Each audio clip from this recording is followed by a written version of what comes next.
Assalamualaikum warahmatullahi wabarakatuh. Kami dari kelompok 5 akan menampilkan video podcast tentang kondisi politik dan ekonomi pada masa demokrasi terpimpin tahun 1959 sampai dengan 1965. Selamat menyaksikan. Halo sobat pendengar di mana saja. Selamat datang di podcast sejarah bareng kami. Halo, perkenalkan nama saya Aisyah Salma Afandi dari Presensi 2 dan rekan saya yang bernama. Halo, perkenalkan saya Dini Fitritani dari Presensi 1.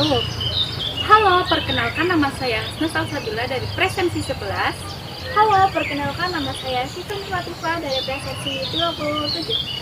Oke, hari ini kita bakal bahas topik yang penting banget nih, yaitu tentang kondisi politik dan ekonomi pada masa demokrasi terpimpin tahun 1959 sampai tahun 1965. Iya Salma, masa ini dimulai pada saat Presiden Soekarno mengeluarkan Dekret Presiden 5 Juli 1959 yang menandai berakhirnya masa demokrasi liberal dan kembalinya Indonesia ke UUD 1945. Nah, dari sisi politik, Soekarno menerapkan sistem demokrasi terpimpin.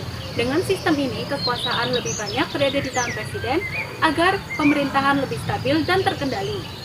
Tetapi di sisi ini menyebabkan kekuasaan presiden itu semakin besar sehingga menyebabkan para politik dan lembaga-lembaga lainnya tidak atau kurang berperan dalam hal tersebut sehingga mengakibatkan terciptanya suatu konsep nasakom, nasionalis, agama, dan komunis yang niat awalnya ingin menyatukan kekuatan bangsa tapi justru menimbulkan ketegangan para politik. Betul banget tuh Chef. Jadi kondisi politik saat itu masih cukup panas karena hubungan antara militer, PKI, dan presiden yang masih sering saling bertentangan tuh. Kalau dari segi ekonomi, Indonesia waktu itu menerapkan sistem ekonomi terpimpin yang dimana pemerintah mengatur hampir semua kegiatan ekonomi. Sayangnya kebijakan belum berjalan dengan baik. Banyak pengeluaran untuk proyek militer dan politik, sedangkan produksi dalam negeri menurun. Akibatnya inflasi sangat tinggi, bahkan mencapai lebih dari 600% pada tahun 1965. Ya, pada saat itu harga barang naik yang cukup tinggi, tetapi nilai rupiah turun, sehingga mengakibatkan para masyarakat pada saat itu tidak mampu untuk memenuhi kebutuhan hidup. Jadi niat awal mereka ingin meningkatkan nilai ekonomi nasional, tetapi pada hasilnya tidak sesuai dengan harapan yang mereka inginkan.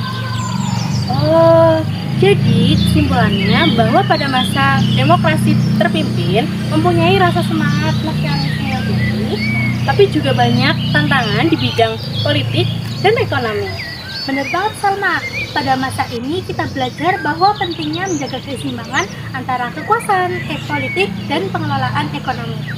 Kalau salah satu terlalu dominan, bisa berdampak besar bagi kestabilan negara. Ya, setuju banget Hasna.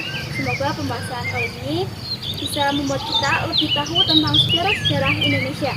Terima kasih buat teman-teman yang sudah menonton podcast kita pada hari ini. Semoga dapat bermanfaat dan sampai jumpa di podcast-podcast selanjutnya. Bye-bye.